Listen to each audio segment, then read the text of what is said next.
자, 기도하고 시작하겠습니다. 하나님 감사합니다. 오늘도 귀한 날 허락하여 주시고 무더위 속에서도 저희를 불러 하나님의 말씀을 듣고 공부하게 하시니 감사함을 드립니다. 이 시간에 주님 함께하여 주시고 온전히 하나님의 말씀 가운데에 사로잡혀 하나님에게 더욱더 가까이 나아가는 우리의 삶이 되게 하여 주시옵소서.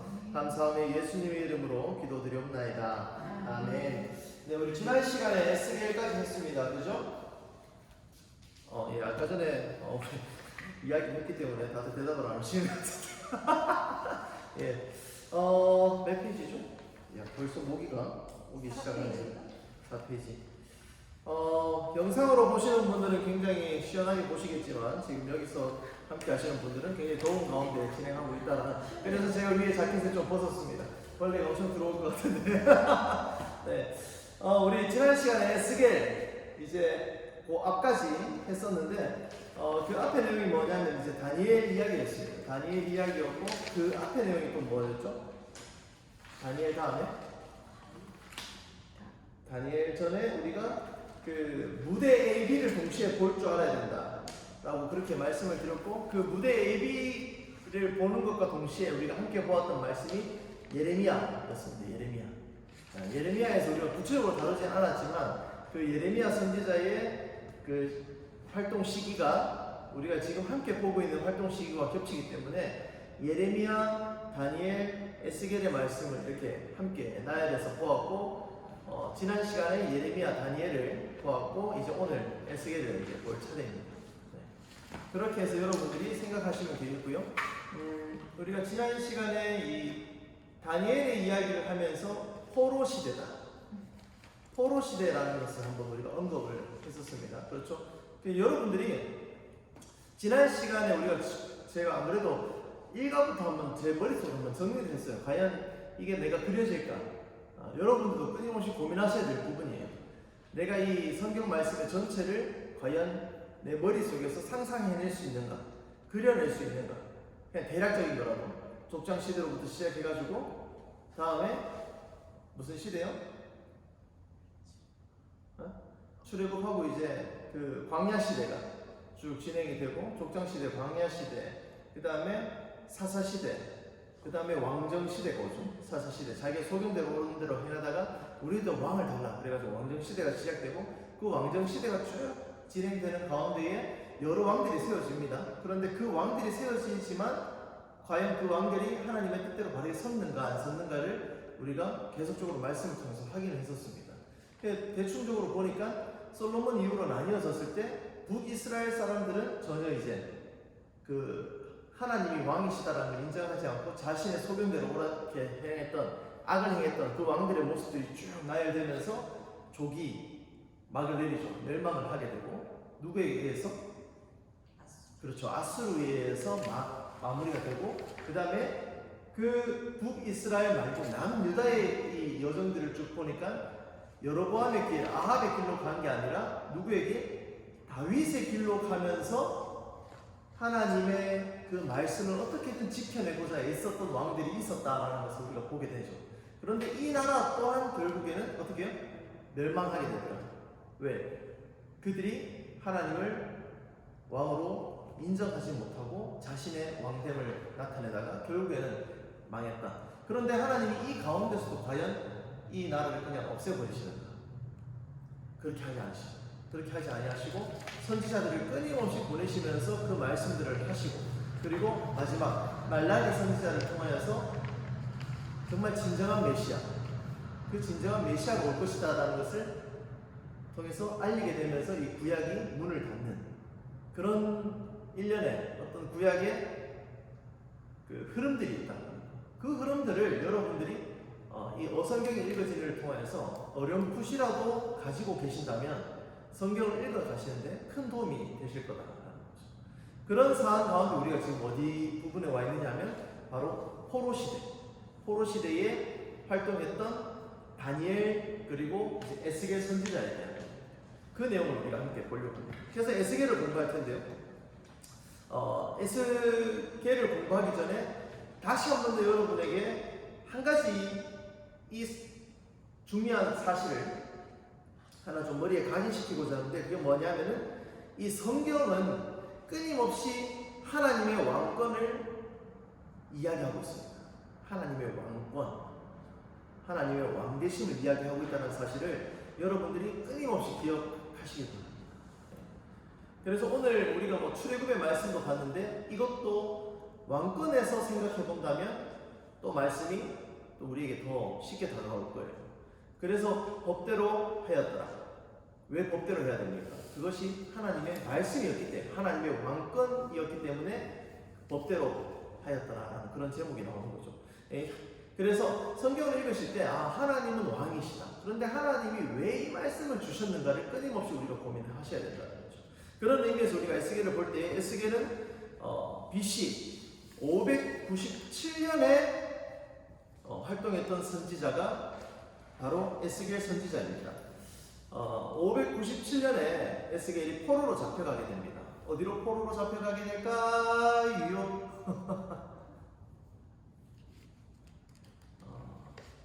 다니엘이 먼저 포로로 잡혀가고 1차로 잡혀가고 2차로 잡혀가는데, 다니엘이 어디로 잡혀갔냐 하면 바벨론으로 잡혀갔죠. 그리고 이 바벨론에서 한 번 더 예루살렘을 치러 왔을 때에 에스겔이 잡혀가게 됩니다. 이 시기가 어느 쯤이냐면 다니엘이 잡혀가고 난 뒤로부터 약 한 8년 뒤에가 됩니다. 에스겔 1장 1절의 말씀을 한번 보실까요? 에스겔 1장 1절의 말씀을 보시면, 다시 에스겔 1장 1절의 말씀을 우리가 딱 보면 이 연도가 정확하게 나오지 않습니다. 30째 해 넷째 달 초닷새에 내가 그발 강가에 사로잡힌 자 중에 있을 때에 하늘이 열리며 하나님의 모습이 내게 보이니. 정확하게 언제인지 모릅니다. 그런데 2절에 보니까 정확하게 그 연도를 알 수가 있죠. 누구 때? 여호야긴. 이 앞에 누굽니까? 그렇죠. 김긴이죠. 그 다음에 누구? 시드기야라고 하죠. 요 순서 여러분들 기억하셔야 돼요. 그래서 이제 제가 지난 시간에 왕의 순서를 외우면 우리가 그 선지자들이 어느 때에 활동했는지가 우리가 눈에 보인다라는 말씀을 드렸던 거예요. 그래서 2절 말씀에 보면 여호야긴 왕이 사로잡힌 5년 그달 초닷새라. 그래서 계산해 보니까 어느 쯤이냐? 597년입니다. BC 597년에 그가 포로로 잡혀가게 됩니다. 어디로요? 바벨론으로 잡혀가죠. 근데 이 바벨론에 잡혀온 사람들이 에스겔이 가기 전에도 있었습니까? 없었습니까? 있었죠. 누구랑 같이 갔었죠? 그때는 다니엘과 1차로 포로로 잡혀간 사람들이 있는 상태에서 8년 뒤에 2차로 에스겔이 들어가는 거예요. 바벨론으로. 그러니까 그 당시에 바벨론에 잡혀있던 이 동족들이 늘 자신들의 이후의 삶에 대한 모습들을 꿈꾸며 기대했겠죠. 포로 생활이었으니까 꿈꾸며 기대했는데, 그 상황 가운데에 에스겔이 나타나서 하나님의 말씀을 대언하고 선포하니까 이 백성들이 어떻게 했습니까? 너무 좋은 거예요. 너무 좋기도 좋고 또 더 궁금한 게 있었죠. 이후에 우리의 삶은 어떻게 됩니까? 그런 것들을 끊임없이 이 에스겔에게 찾아가서 묻는 것이 에스겔 8장, 20장 이렇게 기록이 됩니다. 그래서 에스겔의 말씀을 보시면 그 포로된 백성들이 같은 동족들이죠. 동족들이 와서 우리는 언제 풀려납니까? 이런 것들을 이야기하고, 그리고 에스겔은 그 하나님의 말씀을 가지고 그들에게 선포하고, 그뿐만이 아니라 예루살렘이 멸망하는 그것까지 정확하게 맞추게 됩니다. 그리고 이 멸망이 아내의 죽음과 연결이 되고 인생 자체가 예언이 되는 그런 삶을 살아가는 것이 바로 에스겔이었습니다. 그래서 바벨론에서는 에스겔이 활동을 했고 예레미야는 예루살렘에서 활동을 했죠. 그래서 우리가 무대 A를 예루살렘, 무대 B를 바벨론이라고 해가지고 이 두 개를 동시에 보실 줄 알아요. 예레미야가 따로 활동하고 난 뒤에 바통 터치하고 에스겔이 나왔다? 맞나요? 아니라는 거예요. 동시대에 진행을 하면서 그들이 함께 하나님의 말씀을 대언했는데 그게 일맥상통하게 통했다. 즉 그 말은 무슨 말입니까? 이들에게 예언을 준 사람이 한 분이시고 그 한 분이 정말 이 모든 역사를 이끌어 가고 계시다는 것, 그것을 우리에게 동일하게 이야기하고 있다는 거죠. 무슨 말이죠? 예레미야의 하나님 그리고 에스겔의 하나님 같은 하나님, 이렇게. 그리고 그 하나님은 왕권을 가지시고 이 모든 역사를 이끌어 가신다는 것을 에스겔을 통해서 다시 한 번 더 이야기하고 있다는 것입니다. 그렇다면 과연 이 에스겔의 내용은 뭘까? 에스겔의 그 내용은 뭘까 했을 때에 에스겔은 가장 큰 예언의 중심이 성전이었습니다. 성전을 중심에 두고 예언을 했고, 그리고 성전의 멸망, 그리고 성전의 회복, 이 두 가지를 가지고 계속적으로 말씀을 예언을 하는데 1장부터 24장까지가 에스겔이 총 48장까지 있죠. 그죠?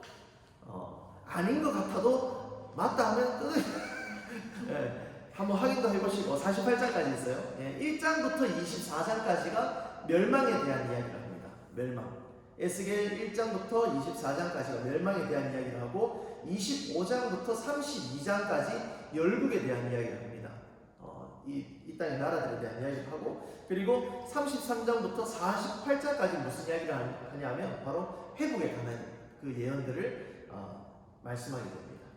그래서 양갈로 이번에 보시면 이 핵심은 바로 성전이 무너지고 또 다른 핵심 하나가 성전 재건이다. 그래서 2번, 3번에 적혀져 있는 것을 보실 거예요. 첫 번째는 뭡니까? 심판이다. 심판.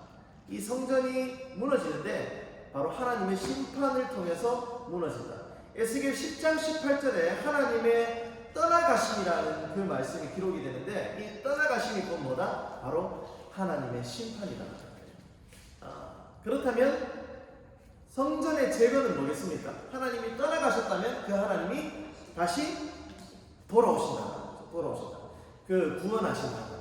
그것이 바로 새 성전의 건설과 성전 파괴의 건설이 모든 주체가 인자이다라는 사실. 그런 것들을 이 에스겔에서는 다 끊임없이 이야기합니다.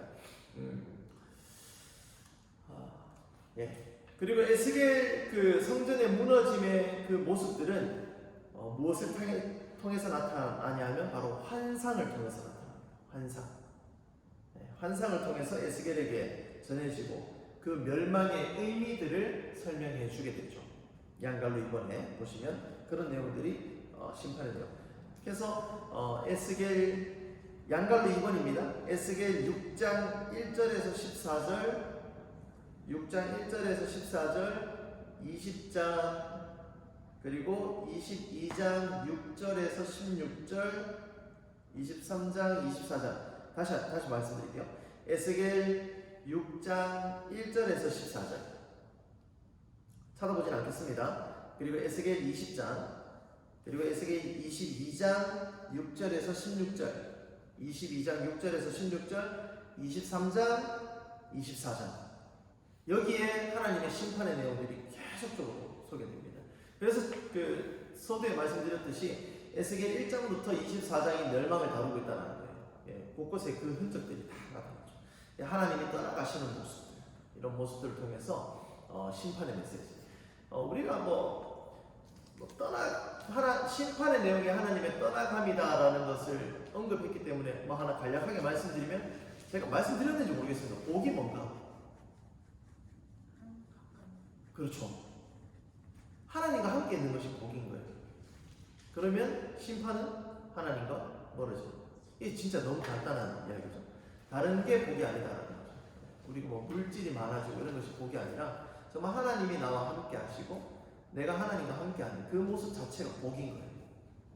그런데 심판은 내 삶에 병이 생기고 재정이 떨어지고 이런 게 저주가 아니라 심판이 아니라 하나님이 떠나시고, 그것이 바로 성전이 파괴되는 모습. 우리는 주의 거룩한 성전이라 그렇게 말씀하지 않습니까? 그러면 그 성전의 파괴되는 모습은 언제 일어날까? 바로 하나님이 떠나가실 때 이루어진다.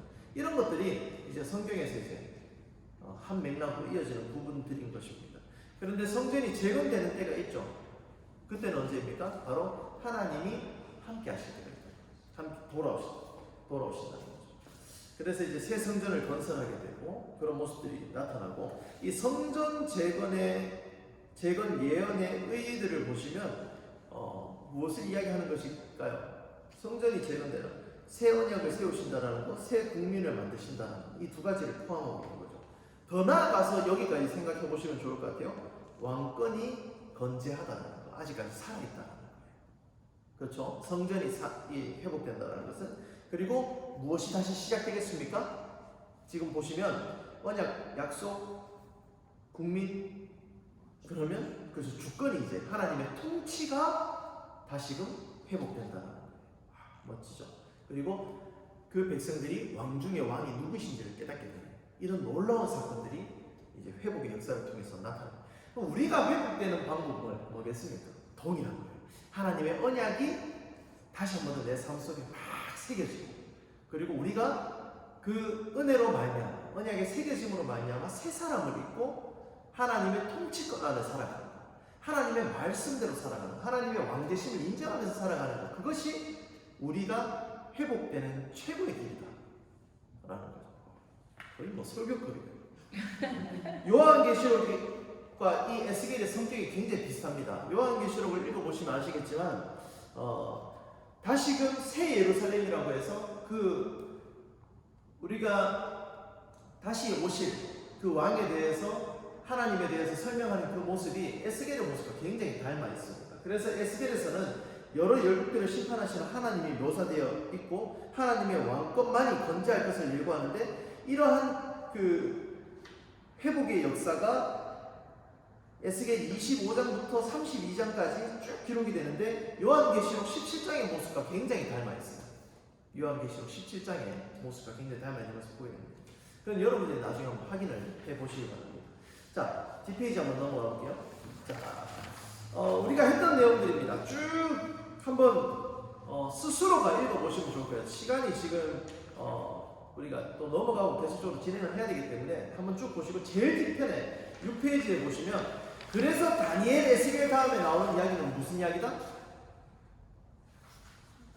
제일 밑에 붉은 글씨, 성전 재건일 수밖에 없다. 성전 재건일 수밖에 없다. 그러니까 포로 시대에 이 예루살렘이 정말 싹 무너지잖아요. 싹 무너지면서 하나님이 떠나가시는 그 모습까지 보지만, 하지만 하나님은 이것을 그냥 두지 아니하시고 다시 돌아오셔서 회복시키시는 그 장면이 이제 어떻게 해요? 나타난다. 그 내용이 11강입니다. 자, 11강. 우리 영상으로 보시는 분들은 제가 주일날 가져가실 수 있도록 준비를 할 거고요. 여기 계신 분들은 제가 먼저 미리 몇 개 프린트해 왔습니다. 11강 제목 한번 같이 읽어보겠습니다. 시작. 그런데 예루살렘 성전은 재건되고 성경 공부 부흥이 일어나는 것을 보라. 자, 성경 본문 어디입니까? 대라느 1 보이시죠? 대라느 1 역대상하 에스라, 이 내용을 함께 볼 겁니다. 자, 여기서 이제 에스라가 나와요. 에스라가 이거 중요하죠. 아주 중요한데, 자, 네모 박스 밑에 단락에 보시면 이 스토리가 기록되어 있는 책이 바로 에스라다라고 그렇게 이야기되는데, 이제 예루살렘 성전이 재건되고 성경 공부의 부흥이 일어나는 내용이 어디에 기록이 되어 있냐면 에스라에 쫙 기록이 되어 있습니다. 에스라에.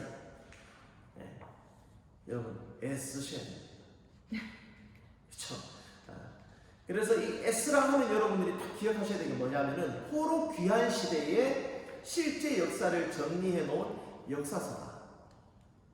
같이 한번 읽어볼게요. 시작. 포로 귀환 시대의 실제 역사를 정리해 놓은 역사서다라고 생각하셔야 됩니다. 그래서 포로 귀환 시대, 그들이 이제 포로로 다니엘도 잡혀갔고, 다니엘뿐만 아니라 많은 사람들이 잡혀갔죠. 대표적인 인물이 다니엘이라는 거죠.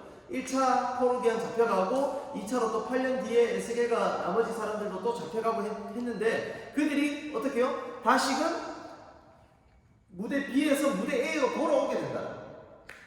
그러한 내용들이 상세하게 기록되어 있는 책이 뭐다? 에스라. 그 시대가 무슨 시대다? 포로 귀환 시대다. 귀환 시대.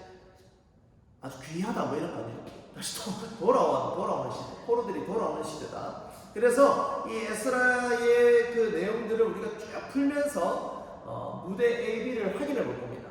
표 보이시는가요? 표? 자, 우리가 지금 순서상으로 보면 거의 다 했습니다. 지금 이거 굉장히 중요한데 한번 보세요. 앞에 그림 한번 보십시오. 대가 움직이는 거 보이세요? 네. 보이세요? 이게 왜냐하면 나중에 설명드릴게요. 대는 역대 상하를 이야기하는 겁니다. 대가 창세기부터 쭉 왔어요. 그 이유를 나중에 한번 설명드릴게요. 그 다음에 뭐죠? 에스라 그리고 느헤미야. 요 세 가지를 쭉 이어서 볼 거고, 에스라를 우리가 읽어보면 거기 안에 에스더가 있습니다. 에스더가 나타나요. 에스더가 나타나고, 그리고 이 다니엘과 에스겔, 이 말씀이 함께 읽혀지고 에스라로 넘어가는 거예요. 이해되시죠? 그래서 우리가 먼저 봤던 겁니다. 그리고 에스라를 보시면 이제 학개스가랴의 활동이 나와요. 학개스가랴의 활동이 나오고, 이 모든 것들이 마친 뒤에 말라기가 기록이 됩니다. 이 점들을 여러분들이 기억하셔야 됩니다. 요 다이어그램, 우리 요 뒤에 보면 한번 체크할 타이밍이 나오는데, 그때도 한번 우리가 체크할 수 있도록 제가 도움을 좀 드릴 거고요. 먼저는 우리가 중요한 게 에스라를 먼저 좀 보셔야 돼요. 에스라를 함께 보실 텐데, 이제 포로 비안 시대 정보를 여러분들이 아시면 이 에스라는 그냥 읽힙니다. 전체 다가 그 내용이기 때문에. 자, 먼저 에스라를 한번 펴볼게요. 에스라를 펴보시겠습니다.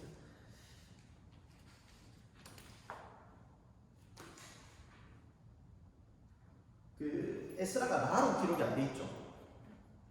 그래서 찾기가 힘들 거예요. 이게 잠깐만, 제가 확인을 시켜드릴게요. 뭐냐면은 에스라는 스로 되어 있습니다. 그리고 에스더가 에로 되어 있어요. 네. 줄임말로 보시면 맞나요? 네. 그리고 굉장히 또 시편 앞에 있어가지고 저 뒤에 있을 것 같은데 앞에 있죠. 성경이 역사순으로 나열되어 있는 것이 아니라 뒤죽박죽 되어 있습니다. 그래서 여러분들이 성경을 읽으면서 처음부터 읽는 사람들이 이게 무슨 이야기야? 이게 왜 또 여기 떠나? 그런 이유가 좀 이런 이유예요. 근데 이제 여러분들이 구약의 전체적인 이 다이어그램을 또 보시고 아셨으니까 에스라가 이제 어디쯤에 오는 것이다, 이런 것들을 좀 구분하시고 아시면 좋을 것 같습니다. 자, 에스라를 펴놓고 하나씩 차근차근 보시도록 할게요. 자, 에스라에 써있는 포로기한 시대 정보를 정리하고 스토리로 연결되는 성경 목록들의 자리를 우리가 함께 찾아갈 것인데요. 처음에 보시면 고레스가 칙령을 내리게 됩니다. 자, 에스라 1장 1절부터 4절까지 말씀입니다. 바사 어딥니까? 바사 어딥니까? 우리 다니엘 할 때 바사를 언급했었는데, 신상 기억나세요? 신상 그린 거 한번 빨리 찍어보세요. 신상 그린 거 보면 바사가 어디에 나옵니까? 신상 그리라고 했었는데 그렸던 분들은 아마 있을 거예요. 머리가 금이었죠. 그리고 이 어깨하고 가슴 부위가 은이었는데 여기가 어디였죠? 바사였죠. 바사가 어디라고 했습니까? 페르시아. 바벨론 다음에 페르시아가 강대국으로 자리 잡는다고 말씀드렸잖아요. 그죠? 예, 딱 그 순서예요 지금. 이제 이해되시죠? 그게 이제 에스라의 첫 시작입니다. 자, 보시면 기가 막혀요. 바사왕 고레스 원년에 여호와께서 예레미야의 입을 통하여서 자, 예레미야도 우리가 그 포로 시대에 같이 함께 했던 활동했던 사람이라는 걸 우리가 알고 있잖아요. 이제 막 이틀적으로 익혀지시죠? 그렇죠? 예레미야의 입을 통하여서 하신 말씀을 이루게 하시려고 바사왕 고레스의 마음을 감동시키세요. 자, 왕의 마음을 감동시키시는 게 누구십니까? 하나님이신 거예요. 그러니까 하나님의 그 통치가 여러분 여기에 담겨져 있는 거예요. 예레미야 선지자, 포로 시대 때부터 있었던 그 선지자를 통하여서 바사왕 고레스의 그 마음을 감동시키는데 그가 온 나라에 공포하고 조서를 내립니다. 바사왕 고레스는 말한다. 하늘의 하나님 여호와께서 세상 모든 나라를 내게 주셨고 나에게 명령하사 유다 예루살렘 성전을 건축하라 하셨다. 왜 페르시아의 왕이 바사 왕이 예루살렘 성전을 건축할 수 있는 마음이 왜 생기겠습니까, 여러분? 정말 1도 관련 없는 거예요. 아무 상관없어요. 그런데 하나님이 그 마음을 감동시키셔서 하게 하신 거예요. 성전 건축, 그 성전을 건축하게 하신 거예요. 그 내용이 바로 고레스 칙령입니다. 고레스 칙령. 이게 역사적으로 있는 내용, 포로기한 명령이에요. 포로기한. 바벨론에 붙잡혀왔던 사람들, 이제 페르시아가 다스리니까 가서 너희가 하라는 거예요. 네. 너희가 가서 그 땅을 회복시키라는, 성전을 다시 지어라는 거예요. 이게 어디서 발생을 하냐면 바로 무대 B입니다. 무대 B가 어디죠? 바벨론. 무대 B가 바벨론이에요. 이게 BC 538년에 이런 일들이 펼쳐지게 됩니다. 그리고 누구를 중심으로 1차 포로들이 귀환하냐 하면, 자, 여러분 보십시오. 2장 2절이에요. 에스라 2장 2절. 1절부터 볼게요. 옛적에 바벨론 왕 느부갓네살에게 사로잡혀 바벨론으로 갔던 자들의 자손들 중에 모임을 받고 예루살렘과 유다로 돌아와 각기 각자의 성읍으로 돌아간 자, 곧 누구죠? 스룹바벨과 예수와. 보이십니까? 이 두 사람이 1차 포로로 함께해서 귀환하게 됩니다. 무대 어디에서 A? 자, 볼게요. 자, 무대 B에서 A로. 지도상으로는 감이 잡히십니까? 지도상으로? 여기 여기가 이집트였고 예루살렘, 여기 메소포타미아 문명이 발달되었던 그 지역, 거기가 바벨론이었잖아요. 거기가 B였어요. B. 그리고 예루살렘, 여기가 A. 이들이 포로 생활하다가 귀환하는 거예요. 1차로. 그 내용을 이야기하는 겁니다. 그래서 스룹바벨과 예수와 중심으로 1차 포로들이 귀환을 하게 됩니다. 그리고 귀환 이후에 그들이 한 일이 뭐냐면은, 자, 앞에 한번 보실게요. 한 일이 뭐냐면은 제사를 지냈고 절기를 하면 우리가 제사, 절기 어디에 기록되어 있죠? 제사, 절기. 그들이 살아가야 될 방식. 레위기에 적혀져 있었죠. 레위기의 그 내용들을 지키게 됩니다. 그러면 그들이 무엇이 생기겠습니까? 여러분, 이 그냥 간단한 거예요. 우리가 미국에 가서 살다가, 우리 집사님 호주였죠. 호주 계시다가 돌아왔을 때 우리나라 국경일을 다 지키는 거예요. 그러면 내가 한국인이라는 사실이 딱 깨달아지는 거예요. 아, 차, 내 한국인이었지. 호주에 있을 때는 내가 호주의 어떤 국경인들을 지켰는데 여기에 와서 내가 지켜보니까, 아, 그래, 내가 태생이 내가 한국인이었구나 라는 걸 깨닫게 돼요. 유대인들도 바벨론에서 같이 가서 그들의 문화, 그들의 삶을 살고 그들의 종교를 지냈어요. 그런데 딱 유다, 예루살렘으로 돌아와서 다시 한 번 더 레위기에서 말씀했던 제사 그리고 절기들을 하나하나씩 지켜나가니까 그들이 떠오르는 게 있는 거예요. 지금 동안 어머니로부터 들어왔던, 그리고 우리 가정 대대로 내려왔던 그런 이야기들, 그런 제사의 문화들, 절기의 문화들을 행하기만 했겠습니까? 아니요. 부모님들이 다 가르치는 거예요. 제사는 이렇게 드리는 거고 절기는 이렇게 생긴 거예요. 예를 들어서 이런 거죠. 6월절 왜 생긴지 알아? 패스오버. 그게 왜 생겼어? 우리가 이집트에 있을 때 그때 10가지 재앙이 있었고 그 가운데 하나님이 우리를 지키셔서 마지막 재앙인 그때에 우리를 그곳에서 출애굽시켜 주셨어. 하나님이 도우셨어. 하나님이 도우시고 그 광야 생활 가운데에 지키면서 우리가 초막절을 지냈고 그때부터 우리가 6월절을 지냈고 시내산에 와서 6월절 둘째 해를 지냈고 그 광야를 떠나다니면서 우리가 초막절, 장막절, 77절 이런 것들을 지키면서 우리가 살았어. 즉 무슨 이야기입니까? 옛 역사들을 다 이야기하고 알려주면서 그들의 정체성을 회복시키죠. 정체성. 이게 아주 중요한 내용입니다. 그래서 하나님이 참 이런 내용들을 그들의 삶 가운데 정확하게 알려주셔요. 고레스 칙령, 그 마음을 감동시켜서 그들이 이동하게 하셨죠. 이동하게 하고 그곳에서 제사 지내고 절기를 지키면서 정체성을 다시 다 회복하는 거예요. 그러면 이 성전이 지어진다라는 거, 거기에 필요한 요소들을 하나님이 미리 훈련시키시는 거죠. 훈련시키시면서 보여드리는 겁니다. 그게 무대 어디다? A다. A. 이것이 이제 예루살렘에서 시작이 됩니다. 예루살렘에서 이러한 내용들이 지금 에스라에 다 적혀져 있는 거예요. 그 다음에 자, 성전 재건 프로젝트를 시작하게 됩니다. 에스라 3장 8절부터 13절까지 소제로 보십시오. 어떻게 해요? 성전 건축을 시작하다. 보이십니까? 그냥 오자마자 성전 건축하자 이랬으면 그들이 성전 건축을 왜 하는지 뭐 때문에 하는지 아무도 몰랐을 거예요. 그냥 하는데 짜증만 났겠죠. 아, 이거 더워 죽겠는데 이게 뭐하는 짓이야. 그냥 다시 그냥 뭐 좀 그냥 살지. 그냥 대충 하나님 있다 하고 성전 있다 하고 있다 치고 그곳에서 예배하면 되지. 이게 아니었어요. 하나님이 그들의 정체성을 다시금 회복시키신 다음에 성전을 건축시키시면서 왜 이 성전이 필요한지를 알려주십니다. 그러면서 성전 건축이 들어가기 시작합니다. 무대 어디? A. 그렇죠. 무대 A. 계속 예루살렘에서 진행이 됩니다. 자, 이게 에스라에서 계속 기록되고 있다는 거 기억하셔야 돼요. 자, 또 넘어가 봅시다. 중요 역사. 사마리아인들이 이제 방해를 하기 시작합니다. 자, 여러분, 사마리아인들이 누굽니까?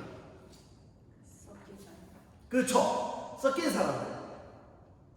북쪽 이스라엘에서 섞여가지고 그들이 호남 민족이 되어서 살아갔던 사람들, 그들을 우리가 사마리아인들이라고 그렇게 이야기했잖아요. 그런 사람들이 이 방해를 합니다. 이 섞인 사람들이 또 방해를 시작하는 거예요. 그게 내용이 이제 4장 9절부터 쭉 이제 4장에 보시면 표지어가 보이죠? 성전 건축을 방해하는 사람들. 네, 보이십니까? 이 사람들이 어떻게 방해하냐면 페르시아에게 고소를 하는 거예요. 바벨론에서 이렇게 보냈는데 페르시아에 또 영향력이 그때 굉장했잖아요. 그 굉장했던 그 페르시아에게 이야기해가지고 정치적으로 막 방해를 하냐. 그래서 우리가 성전을 짓고 순탄하게 진행이 안 되는 거예요. 고통이 있고 고난이 있는 거죠. 그때에 이것도 무대는 어디겠습니까?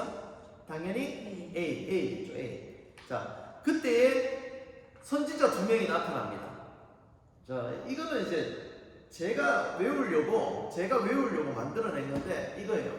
막 성전 건축을 하는데 사마리아인들이 막 와가지고 막 괴롭힙니다. 그때 2명의 선지자가 나타나서 이렇게 이야기해.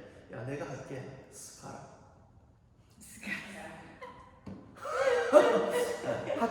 내가 할게. 스가랴. 이 2명. 좀 외우기 쉽죠? 네. 성전 건축을 하는데 방해했다. 야, 내가 처리할게. 스가랴. 오케이? 이해되세요? 네. 그냥 외우기 쉽게 하려고 하는 겁니다. 그렇게 실제로 이야기한 거 아니에요. 성경이 어딘지 찾고만 그러지 마십시오. 그게 이제 5장 1절, 에스라 5장 1절에 기록이 되어 있죠. 선지자들, 곧 선지자 학개와 이때의 손자 스가랴. 그렇죠? 성경에 없는 이야기를 하는 게 아니다라는 걸 여러분들이 계속 말씀드리는 거죠. 그래서 메시지를 전합니다. 성전 건축을 우리가 추진해야 된다. 하자, 힘쓰자. 그렇게 해서 자, 그러면 우리가 좀 전에 그 다이어그램에서 보시면 에스라하고 밑에 학개 스가랴 학스 2개 보셨잖아요. 왜 보는지 알겠죠? 같이 포함해서 읽어야 돼요. 학개 스가랴. 그러면 이제 학개 스가랴를 읽으실 때에 이런 모습을 상상할 수 있는 거예요. 아, 그래, 성전을 지으면서 정말 하나님의 성전을 짓고 있는데 사마리아인들이 방해를 했어요. 그런데 그때 하나님이 이것을 먹고자 예언자 2를 보냈는데 그 예언자가 누구다? 내가 할게 스가랴. 그러면서 이제 학개 스가랴를 쭉 읽어 내려가시면 그 성전 방해 가운데 하나님이 어떤 메시지를 주셨는지 우리가 알 수 있는 거죠. 야, 좋다 그래요. 네, 그래서 옆에 요거까지 적어놓으시고 학개 스가랴 이렇게 2가지도 적어놓으시고 예언서가 발생했다라는 거. 자, 그렇게 이제 하나님의 말씀, 하나님의 선지자들이 그 말씀을 선포하면서 이제 성전이 완공되게 됩니다. 에스라 6장 14절이에요. 6장 14절에 보시면 다리오 왕의 조서가 내림에 유브라데 강 건너편 총독 다뜨네와 스달 보스네와 그들의 동관들이 신속히 준행하니라. 유다 사람의 장로들이 선지자 학개 이때의 손자 스가랴의 권면에 따라 서로 성전 건축하면 형통한지라. 누가 도우셨기 때문에? 하나님. 그러니까 우리의 삶의 형통은 어디에서 온다? 하나님의 도우심에서 온다. 네. 이스라엘 하나님의 명령과 바사왕 고레스왕 다리오와 아닥사스다의 조소. 아닥사스다. 생각나는 사람이 있어야 돼요. 네, 좀 더 보시면 알 거예요. 그 조서를 따라 성전을 건축하며 일을 끝냈다. 그리고 나서 이제 성전 봉헌식을 하는 거죠. 이제 완공되었다. 6장 15절에 다리오 왕 때 완공이 되는데 이때 무대 B에서는 어떤 일이 발생할까요? 앞에 보세요. 에스더 사건이 발생합니다. 에스더 사건.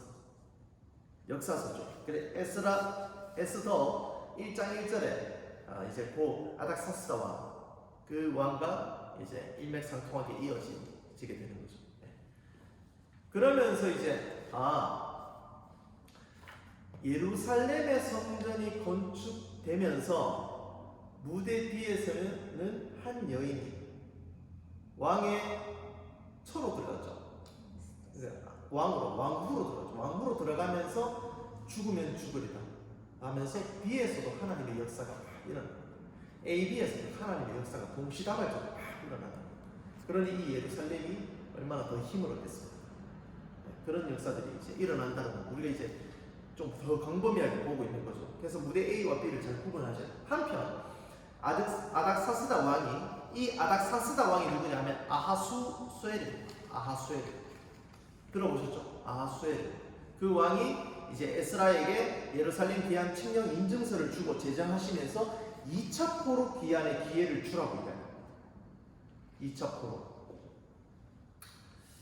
그때에 그게 이제 에스라 7장 11절과 26절에 기록이 되는데 무대 B에서 이제 다시 한 번 더 이 포로 기한 기회를 주는 것이 B에 기록이 되고요. 그리고 이 내용이죠. 무대 B에서 이제 기록이 되고, 다음에 에스라가 이제 포로 기한 단을 바벨론 땅에서 모집하게 됩니다. 보이세요? 우리 갈 사람 갑시다. 이제 이렇게 아주 이제 편안하게 가는 거죠.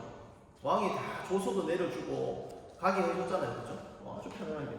이게 형통이에요. 하나님이 하신 일은 이렇습니다. 그래서 그 내용들이 무대 B에서 진행이 되고, 그들이 어떻게 해요? 무대 B에서 A로 돌아오는 제2차 포로 기한 백성들이 예루살렘으로 돌아오게 되는 역사가 펼쳐지게 됩니다. 자, 포로 기한 2차 때를 생각하면 이제 이런 모습이죠. 성전 다 완공됐고 바벨론에서 에스라가 사람들 모집해가지고 쫙 데리고 이제 오는 거예요. 그 다음에 온 뒤에 포로 기한 했던 그 백성들을 또 모으고, 그리고 1차로 했던 사람들을 쫙 모아가지고 뭘 가르치냐? 여기서 성경을 가르쳐요. 성경. 그 성경의 핵심이 뭐냐면 모세오경이에요. 그리고 모세오경을 가르치고 성전 예배 문화를 새롭게 확립하고 삶의 개혁을 주도하게 됩니다. 이 내용들이 에스라 9장부터 10장에 기록이 쭉 되어 있습니다.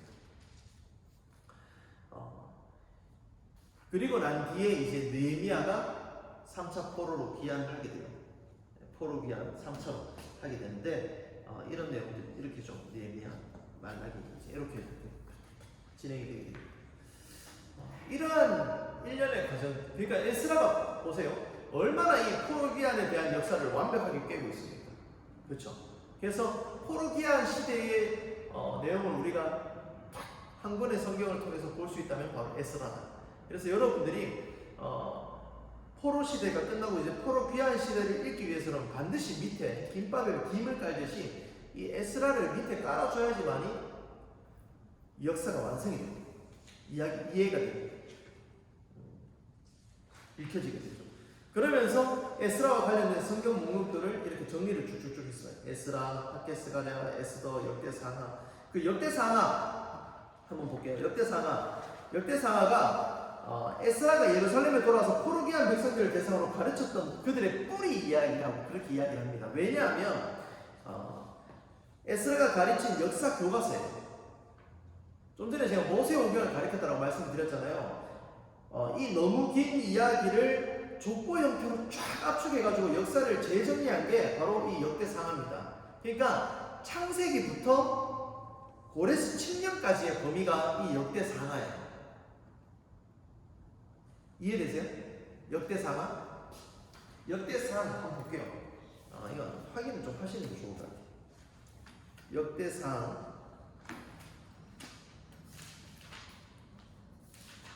역대상 1장 1절 한번 보세요. 역대상 먼저 찾으신 분들은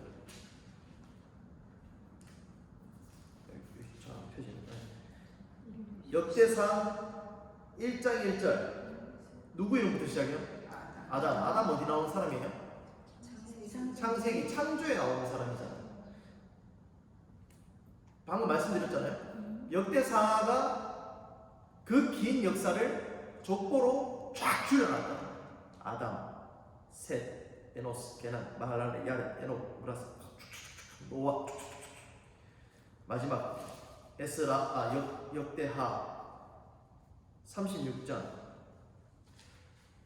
에스라 1장 1절 피면 뭐 그 앞에가 역대하니까 역대하 36장의 마지막 절 고레스 기국 명령.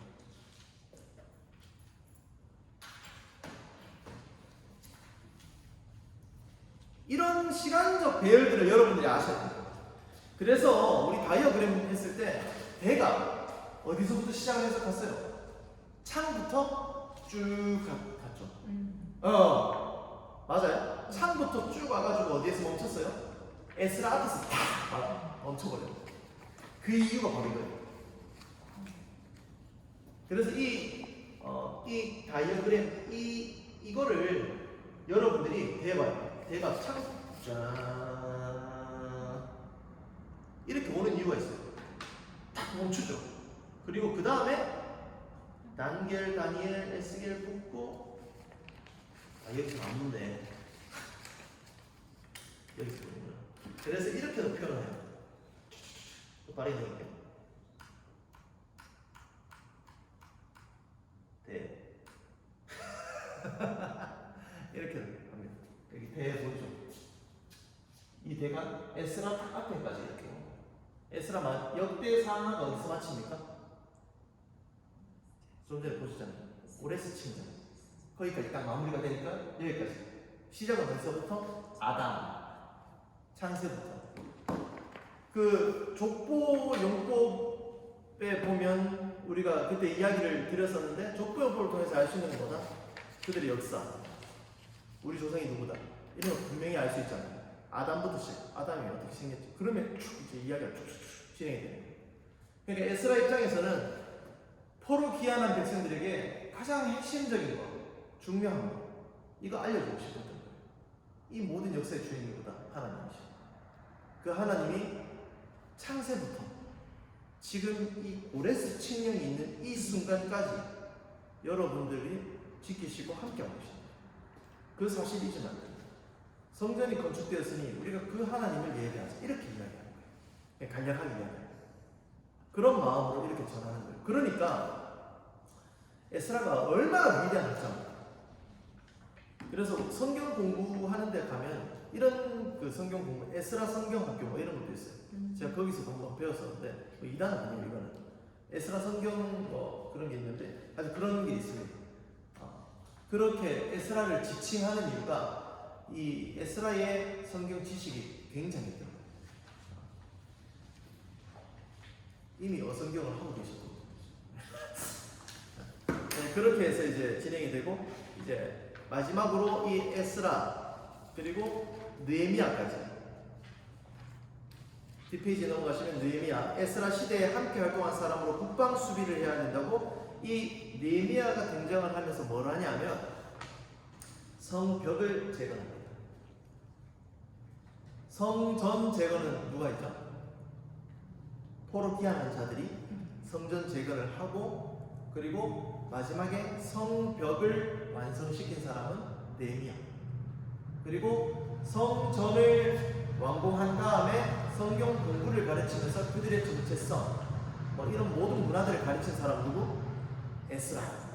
네. 그리고 느헤미야도 같이 하면서 이 성벽을 재건하는 그 국방 수비가 바로 성전 재건, 성벽 재건, 성벽.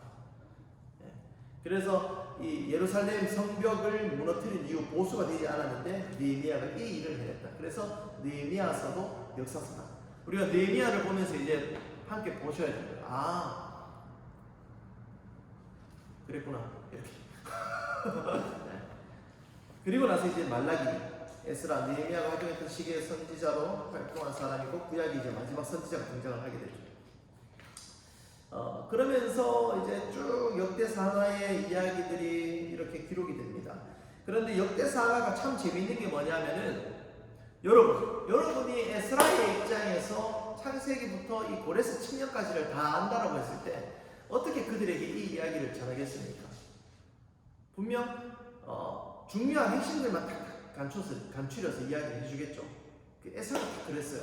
어떠했냐면 2페이지 제일 밑에 부분인데 역대상 1장 족보 있는데 이 족보 이야기도 하면서 여러 가지 이야기를 하는데 참 분명하게 구분되는 게 우리가 11개 상하나 사무엘 11개 상하를 보시면 11개 상하에 보시면 이 왕들의 이야기가 쭉 나오죠. 북이스라엘 왕 누구, 남유다의 왕 누구 이렇게 하면서 막 이야기가 이렇게 번갈아가면서 막 나오잖아요. 근데 역대 상하의 이야기는 철저하게 북방 이스라엘 이야기를 다 잘라버립니다. 왜 잘랄까요? 들어서 뭐합니까? 그쵸? 들어서 뭐합니까? 분명한 것만 딱 알려주면 되는데 마치 그거와 같죠? 위조 지폐 판별하는 판별사들한테 뭐만 알려줘요? 진짜 지폐만 알려줘요. 그리고 이렇게 이야기하죠. 그 외에는 다 가짜야. 이렇게 이야기합니다. 마찬가지예요. 쓸데없는 이야기 할 필요가 없는 거예요. 창세기부터 지금까지 이야기 쭉 해놓고 북방 이스라엘 이야기 싹 잘라버려요. 이 이야기는 너희가 들을 필요도 없다. 지금부터 이야기하는 남유다의 이야기만 넣고 어느 길로 가라? 다윗의 길로만 너희가 행해라. 그리고 북이스라엘의 이야기는 듣지도 말고 그 길로 절대 가지 마라. 그냥 이렇게 이야기하는 느낌이에요. 그래서 이 내용이 어떻게 진행이 되냐면 신약 공동체로 쫙 넘어가 버립니다. 자, 그리고 여기 PPT 다이어그램이죠. 다이어그램 이거 완벽하게 여러분들이 좀 소화해내시면 사실 성경 읽기 정말 수월하시죠. 나중에 그림으로 한번 올려드릴 테니까요. 지금 하지 마시고. 그래서 역대상하 내용들, 그 내용들 네모 박스 안에서 쭉 보시면 될 것 같고요. 역대상하 또 4페이지로 한번 넘어가 보실게요. 조금 빨리 진행합니다. 4페이지로 넘어가 보시면 역대상하가 어떻게 구성되었는지가 쭉 나오는데, 자, 역대상에서 1장, 9장 아담 다윗 이전까지 줬고 이제 다윗 직전까지 1장부터 9장까지 나오고 10장부터 29장은 다윗 왕의 역사, 그리고 다음 솔로몬의 역사, 그 다음에 유다 열왕의 역사. 그렇죠. 북이스라엘의 이야기는 1도 없죠. 북이스라엘은 잘라버리고 고레스 칙령까지 쫙 이야기해버리는 거예요. 그러면서 강조하는 게 뭡니까? 지금 에스라가 다윗의 길로 가라. 그 길이 하나님의 길이다. 이렇게 이야기를 쭉 이어가는 겁니다. 그리고 다윗을 부각시키면서 굉장히 무엇을 많이 이야기했냐면 성전 예배 문화를 굉장히 강조합니다. 성전 예배 문화. 그래서 우리가 지금 성전에서 드리는 예배를 어떻게 드려야 되나, 어떤 마음으로 가져야 되나, 이렇게 이런 것들을 보려면은 역대상 10장부터 29장을 우리가 천천히 돌아오면 성전 예배에 대해서 우리가 충분히 알 수 있겠죠. 그리고 역대하로 이제 넘어와서 솔로몬의 이 이야기들 11개 상하고 같이 겹쳐서 동일한 내용들이 나오겠죠. 그러면서 하시면 돼요? 이걸 확인해 보시면 돼요.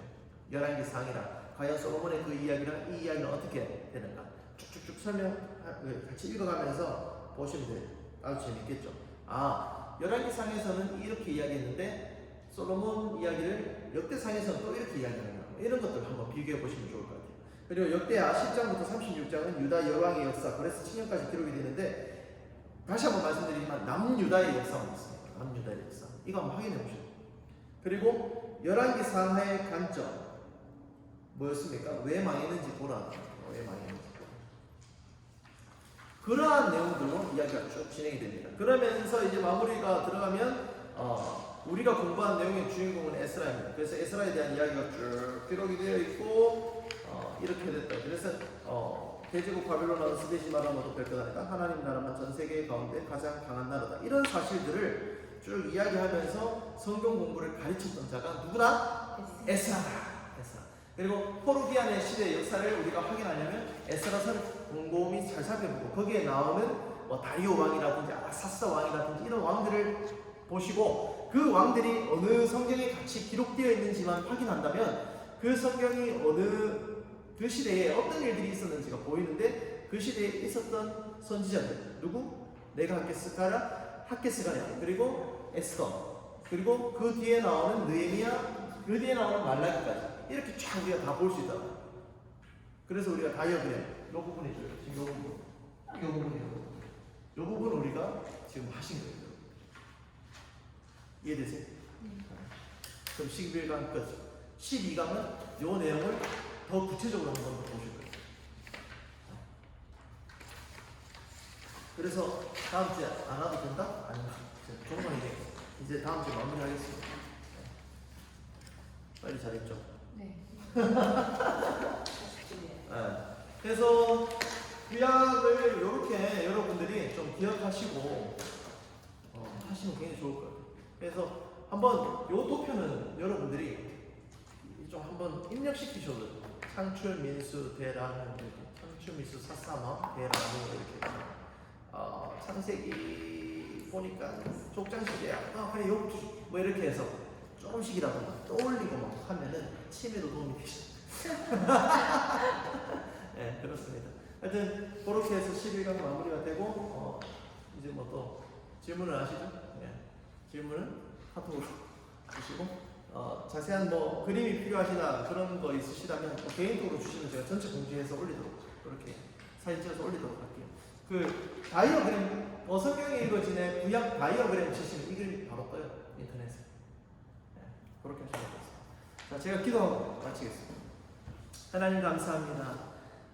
주의 성전에 가하며 또 성경 공부를 통하여 하나님의 말씀을 배우게 하시고 또 우리의 정체성, 우리의 사명을 다시금 깨닫게 하시니 감사함을 드립니다. 하나님, 우리 인생의 다른 그 어떤 것보다 하나님의 왕되심을 날마다 고백하게 하시고 하나님의 통치 가운데에 살아가는 우리 모두의 삶이 되게 하여 주시옵소서. 더운 날씨 가운데 함께 모여 늦은 시간까지 공부했습니다. 돌아가는 발걸음도 안전하게 지켜주시고 피곤치 않게 하시며 내일도 주님 주시는 그 새 힘을 통하여 정말 힘차고 복되고 형통한 하루를 살아갈 수 있도록 주님 인도하여 주시옵소서. 감사하며 예수님의 이름으로 기도드리옵나이다. 아멘. 수고하셨습니다.